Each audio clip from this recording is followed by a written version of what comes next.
Hey everyone, welcome back to my channel. I hope आप सब अच्छे होंगे। इंडियन पॉलिटी की सीरीज में आज की हमारी वीडियो का टॉपिक है टाइप ऑफ फंड्स और बजट। तो इस वीडियो में हम पढ़ेंगे जो बजट है हमारा उस कौन से आर्टिकल से रिलेटेड है, और इसके बारे में कुछ और इम्पोर्टेंट फैक्ट्स भी हम डिस्कस करेंगे। और फंड्स क्या होते हैं, जैसे हमारा कोई अपना पर्सनल अकाउंट होता है और हमें अगर किसी भी हमारे एक्सपेंडिचर को पूरा करने के लिए मनी की रिक्वायरमेंट होती है तो हम वहाँ से पैसे विड्रॉ करते हैं, और अगर हमारे पास एक्स्ट्रा पैसे हैं तो हम अपने अकाउंट के अंदर डिपॉजिट भी कराते हैं। तो सेम ऐसे ही हमारी कंट्री का भी हमारी कंट्री कुछ नेशनल अकाउंट्स होते हैं जहाँ से जो भी हमारी कंट्री की पैसे की रिक्वायरमेंट होती है वो वहाँ से पूरी की जाती है, और जो भी रेवेन्यू या जो भी पैसा आता है वो सब उन्हीं फंड्स के अंदर जाता है। तो कितने टाइप के फंड्स होते हैं वो इस वीडियो में हम पढ़ेंगे। फर्स्ट है बजट। बजट क्या होता है? ये एस्टिमेशन होता है जो हमारा एक पर्टिकुलर ईयर के लिए एस्टिमेशन किया जाता है कि हमारी कंट्री को कितना रेवेन्यू आने वाला है और कितना एक्सपेंडिचर्स होने वाले, कितने खर्चे होने वाले हैं अलग अलग पॉलिसी और स्कीम्स को लेकर। तो वो सब बजट के अंदर मेंशन किया जाता है।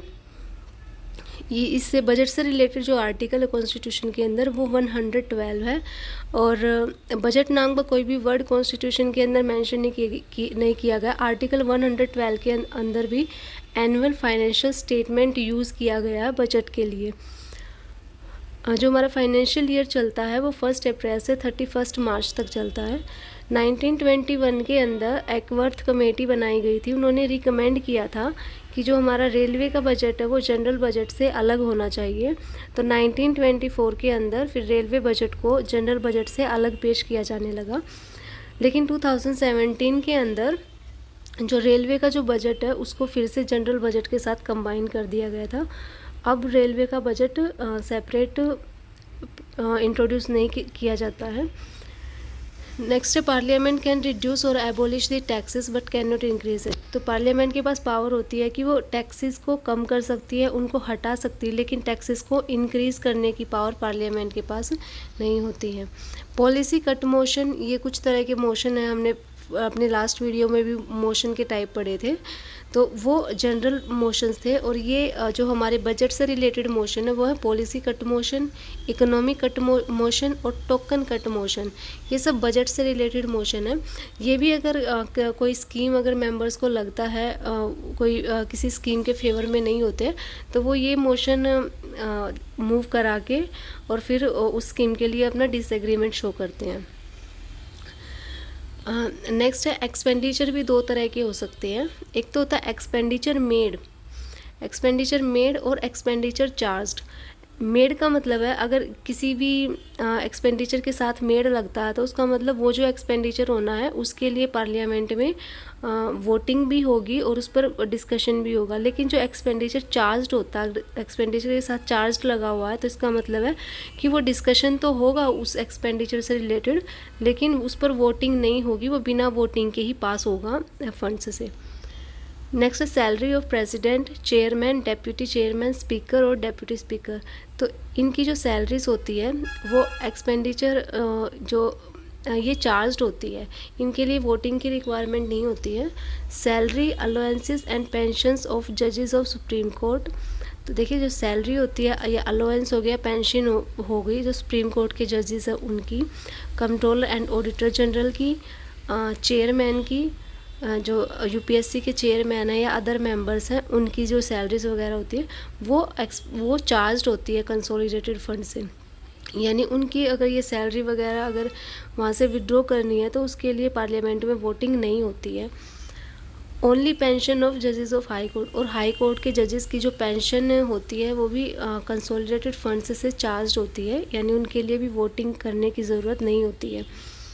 नेक्स्ट है ग्रांट इन पार्लियामेंट। तो फर्स्ट है सप्लीमेंट्री ग्रांट। इसका मतलब है कि मान लो अगर किसी भी सर्विस के लिए, किसी भी स्कीम के लिए जो ग्रांट दिया गया है, यानी जो मनी ग्रांट की गई है किसी भी सर्विस के लिए, अगर वो इनसफिशिएंट लगती है यानी वो कम पड़ जाती है तो फिर एक्स्ट्रा ग्रांट देना पड़ता है, उसको हम सप्लीमेंट्री ग्रांट बोलते हैं। नेक्स्ट है एडिशनल ग्रांट। इसमें क्या होता है कई बार क्या होता है, कोई और नई सर्विस स्कीम के साथ कोई और नई सर्विस अगर ऐड हो जाती है तो फिर उसके लिए एडिशनल ग्रांट देना पड़ता है उस सर्विस की एक्सपेंडिचर्स को पूरा करने के लिए। नेक्स्ट है वोट ऑफ क्रेडिट। ये एक ब्लैंक चेक की तरह होता है।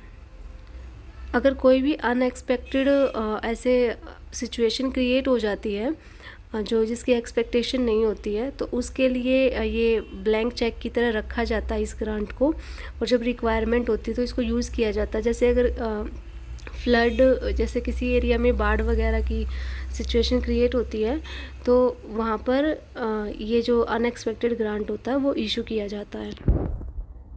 नेक्स्ट है एक्सेप्शनल ग्रांट। एक्सेप्शनल ग्रांट का मतलब है ये किसी स्पेशल पर्पज़ के लिए ग्रांट किया जाता है।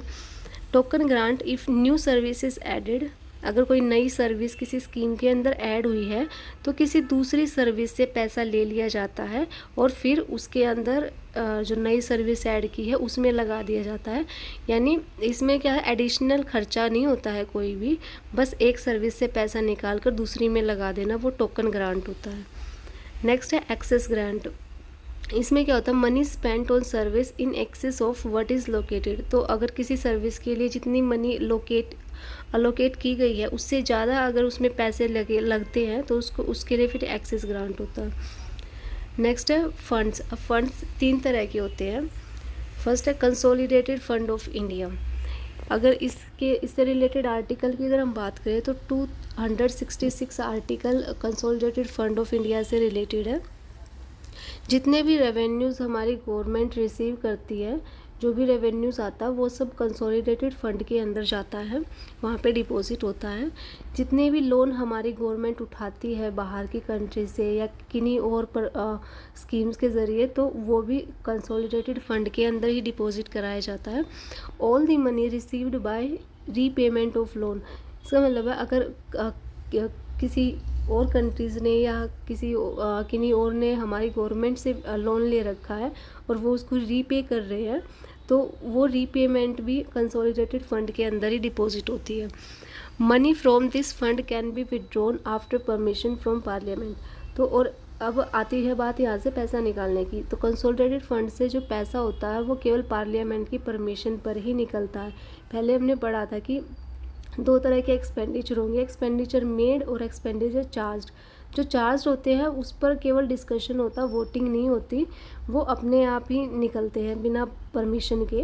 लेकिन जो एक्सपेंडिचर मेड होते हैं उस पर वोटिंग होती है, तो वो पार्लियामेंट की परमिशन से ही उसमें से पैसे निकाले जाते हैं। नेक्स्ट है हमारा पब्लिक अकाउंट्स ऑफ इंडिया। ये भी आर्टिकल 266 के अंदर मेंशन किया गया है।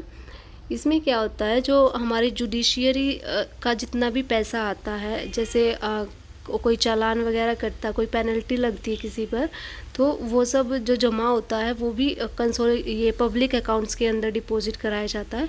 जो भी प्रोविडेंट फंड्स होते हैं वो पब्लिक अकाउंट्स के अंदर होते हैं। जितने भी सेविंग बैंक डिपॉजिट होता है सब कुछ पब्लिक अकाउंट्स के अंदर ही डिपॉजिट कराया जाता है। Money can B withdrawn bye simple executive action.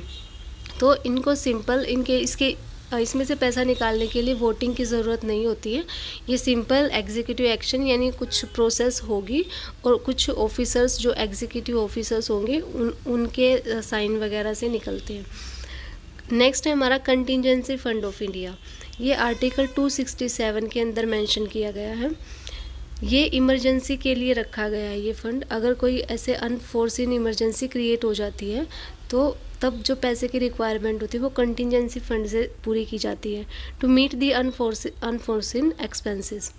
Money can be withdrawn from by simple executive action. तो इसमें से भी अगर पैसे विड्रॉ करने हैं तो सिंपल एग्जीक्यूटिव एक्शन से हो जाते हैं, पार्लियामेंट के परमिशन की रिक्वायरमेंट नहीं होती है। On behalf of president it is headed by finance secretary. तो प्रेसिडेंट के बिहाफ पे इसके जो हेड होते हैं कंटिजेंसी फंड के, वो फाइनेंस सेक्रेटरी होते हैं। So thank you all about this video. अगर आपको हेल्पफुल लगी है वीडियो तो please like, share and subscribe the channel. Thank you.